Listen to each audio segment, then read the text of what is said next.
Welcome to my channel. मेरा नाम है Hasan Nawaz. Today our topic is what are isotopes, describe mass spectrograph for the study of isotopes. तो isotope का concept देखेंगे और मास स्पेक्ट्रोग्राफ की हेल्प से कैसे आइसोटोप्स को वहाँ पे फाइंड करते हैं। तो let's start. First of all definition देखते हैं इसकी। Isotopes are the such nuclei of an element that have the same charge number, या प्रोटॉन नंबर भी कह सकते हैं, but the different mass number.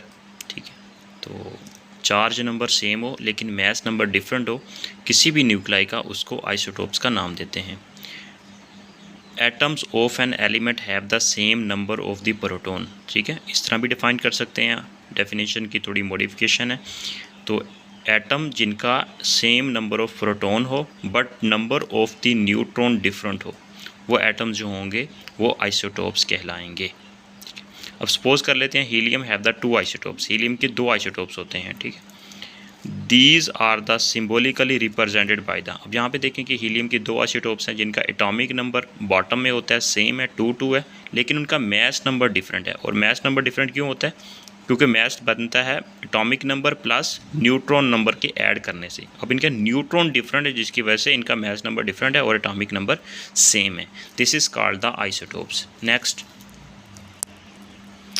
तो इम्पोर्टेंट नोट्स है मेरे ये। Neutrons number of the first isotope. First isotope का अगर हम वहाँ पे न्यूट्रॉन निकालना चाहें तो n is equal to formula होता है a माइनस जेड। ए यहाँ पे 3 है एटॉमिक मैस और z 2 है, तो 3 माइनस 2 इज इक्वल टू 1 आ जाएगा। ठीक है, अब हाइड्रोजन के 3 आइसोटोप्स होते हैं। इसी तरह एग्जांपल्स 1 एटॉमिक नंबर होता है, 1 2 3 एटॉमिक मैस होता है due to different number of the neutron.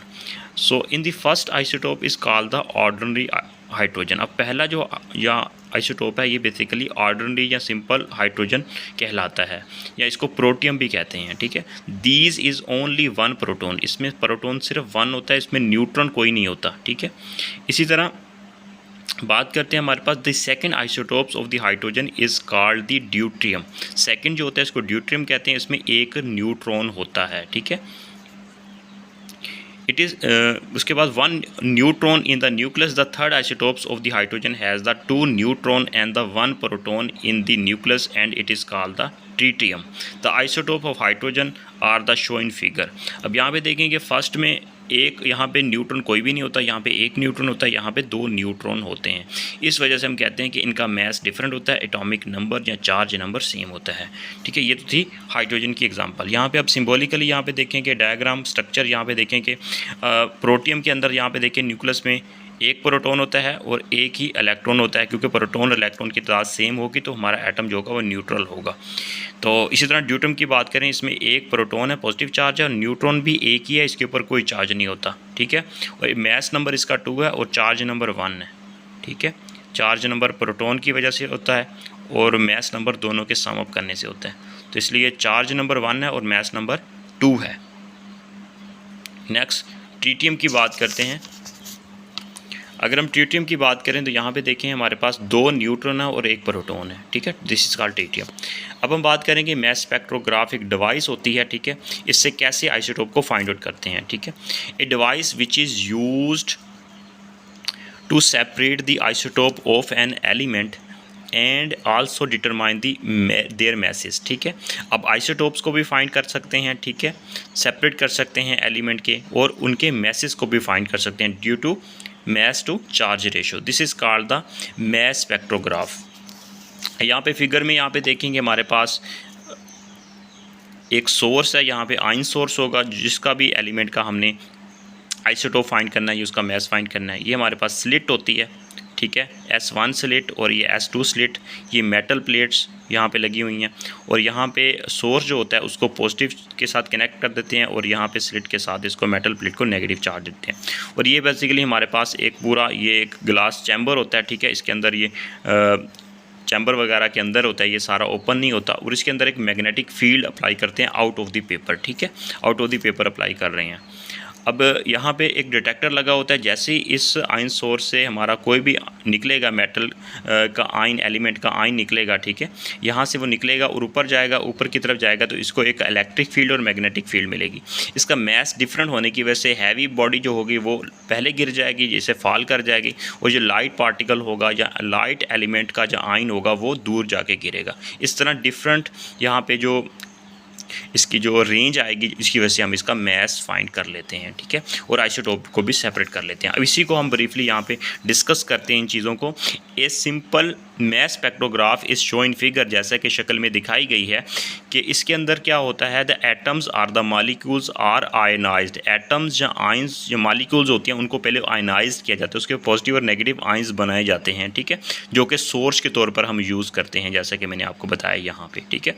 इसी तरह फर्दर अगर हम देखें कि पॉजिटिव आयंस जो होंगे विच एस्केप करेंगे, निकलेंगे through the slit S1 slit से पॉजिटिव आयन यहाँ पे निकलेंगे, पॉजिटिव आयन को लेना है, ठीक है।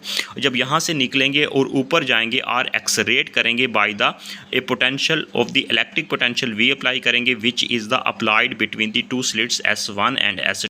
यहाँ पे पोटेंशियल इसको अप्लाई करेंगे। The ions passing through the slit S2 in the form of the narrow beam, ठीक है। S2 स्लिट से आयंस निकलेंगे, जैसा कि देख रहे हैं नैरो बीम की फॉर्म में यहाँ से आयंस यहाँ से निकलेंगे, S2 से ऊपर की तरफ निकलेंगे, ठीक है, ऐसे जाएंगे इसमें से।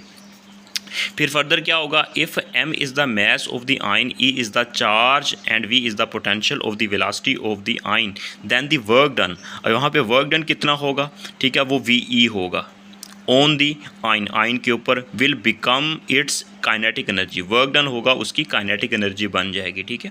Half M V square kinetic energy is equal to work done, ठीक है। वर्क एनर्जी प्रिंसिपल के मुताबिक work done is equal to change in kinetic energy, तो हमारे पास बेसिकली यहाँ पे एनर्जी आ जाएगी, उस सेंस में इसको याद रख सकते हैं। The ions are then subjected, मतलब जब आयंस S2 स्लिट से ऊपर जाएंगे तो वो सब्जेक्टेड होंगे, सामना करेंगे द परपेंडिकुलर, मतलब 90 का एंगल बनाते हुए यूनिफॉर्म मैग्नेटिक फील्ड वहाँ पे अप्लाई कर रहे हैं इन द वैक्यूम चैम्बर। मैंने कहा था ये ओपन नहीं होता, एक क्लोज सिस्टम के अंदर ये सारा परफॉर्म कर रहे होते हैं बेसिकली वैक्यूम चैम्बर के अंदर, where they are deflected in the semi circle. यहाँ पे देखें कि सेमी सर्कल में ये डिफ्लेक्ट हो गए हैं, ठीक है, ये हमारे ions due to magnetic field की वजह से, क्योंकि मैग्नेटिक फील्ड जो होती है वो बेंड करती है हमारे पार्टिकल्स के पाथ को। ये चैप्टर 15 में आपने पढ़ा होगा। The detector records the number of the ions arriving per second, the centripetal force supplied by the magnetic field is given by, क्योंकि ये डिटेक्टर्स होगा, ये कहाँ पे यहाँ के ये अराइव कर रहे हैं, ये इसको डिटेक्ट करेगा, और सेंटीपिटल फोर्स जो होगी वो प्रोवाइड किस तरह हो रही है, बेसिकली ये सेमी सर्कल में किस तरह बेंड हुए ड्यू टू मैग्नेटिक फील्ड जो इसके ऊपर परपेंडिकुलर अप्लाई कर रहे हैं इस वैक्यूम के अंदर। नेक्स्ट मैथमेटिकली कुछ ट्रीटमेंट यहाँ पे कर लेते हैं। यहाँ पे मैग्नेटिक फोर्स प्रोवाइड कर रही है centripetal force which is equal to magnetic force BeV, chapter 14 में पढ़ चुके हैं आप लोग, is equal to mv square. यहाँ पे सिंप्लीफाई करेंगे, मैथ्स को फाइंड आउट करना है, इसको सेपरेट करेंगे BER/V। इक्वेशन नंबर हमारी बन जाएगी 2, ठीक है। फर्स्ट इक्वेशन हमने फाइंड यहाँ पे बनाई थी, kinetic energy is equal to work done VE, तो ये इक्वेशन नंबर हमारी बन गई यहाँ पे 2। अब इक्वेशन फ्रॉम इक्वेशन 1 से हम निकालेंगे V square is equal to 2VE/m। Equation number 1 से हमने V स्क्वायर की वैल्यू यहाँ से इसको सेपरेट करेंगे। यहाँ पे हमने अगर V निकालना चाहें तो अंडर रूट यहाँ पे स्क्वायर रूट ले लेंगे, तो स्क्वायर रूट लेंगे तो V is equal to 2VE/m under root. ये जो V की वैल्यू है, इस V की वैल्यू को हम यहाँ पे इक्वेशन नंबर 2 के अंदर पुट कर देंगे। अब जब जैसे यहाँ पे पुट करेंगे तो हमारे पास ये फॉर्म बन जाएगी इक्वेशन की। अब यहाँ पे देखें taking square on the both side square लेंगे, ठीक है। स्क्वायर लेंगे तो यहाँ पे m square B square E square R square over 2, यहाँ पे अंडर रूट स्क्वायर से कैंसिल हो जाएगा, तो यही फॉर्म बन जाएगी 2VE/m। अब यहाँ पे देखेंगे हमारे पास ये डिवाइड हो रहा है फैक्टर, ठीक है, डिवाइड हो रहा है, ये ऊपर चला जाएगा, ठीक है, m ऊपर चला जाएगा, नीचे बच जाएगा 2VE और ये बच जाएंगे हमारे पास। अब यहाँ पे देखें कि हमारे पास B स्क्वायर मैग्नेटिक फील्ड जो है वो बेसिकली हमारे पास मैथ जो है वो B के प्रोपोर्शनल है। यहाँ पे एक मैथ इससे कैंसिल हो जाएगा, ये याद रखिएगा, ठीक है। तो हमारे पास आ जाएगा ये वाली फॉर्म बन जाएगी, ठीक है। अब E जो है चार्ज वो भी कांस्टेंट है, R, ठीक है, वो भी हमारे पास जो उसका बनेगा वो भी कांस्टेंट है।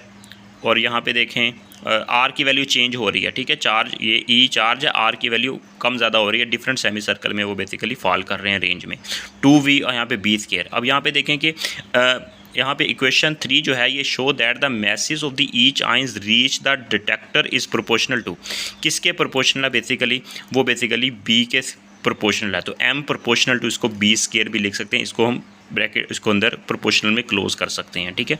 तो ये बेसिकली हमारे पास जितनी मैग्नेटिक फील्ड अप्लाई करेंगे तो बेसिकली उसके साथ साथ वो बेसिकली मैस जो होगा वो वहाँ पे फॉल करेगा, बेसिकली वो b स्क्वायर के प्रोपोर्शनल है। तो ये मैथमेटिकली इसकी स्टेटमेंट है, ये इसकी इसको हम कह सकते हैं कि ये हमने इसका ड्राइव किया रिलेशन मैस स्पेक्ट्रोग्राफ का। तो इंशाल्लाह नेक्स्ट हम लेके चलेंगे, हमारा टॉपिक होगा, आपको बताता जाता हूँ इसी वीडियो के अंदर, explain the term mass defect and bonding energy. Very most important topic है, बहुत सिंपल एंड इजी नोट्स है मेरे। तो आज हमने देखा यहाँ पे कि आइसोटोप्स क्या होते हैं और आइसोटोप्स कैसे फाइंड करते हैं डिफरेंट एलिमेंट्स के, और उसके बाद फिर हमने उसके किस तरह उसके मैसेज वगैरह को फाइंड करते हैं with the help of mass spectrograph. तो डायग्राम आपने बनानी होगी, ये लॉन्ग क्वेश्चंस के तौर पर भी पूछा जाता है, यहाँ से MCQs भी क्रिएट होते हैं। All the best, take care.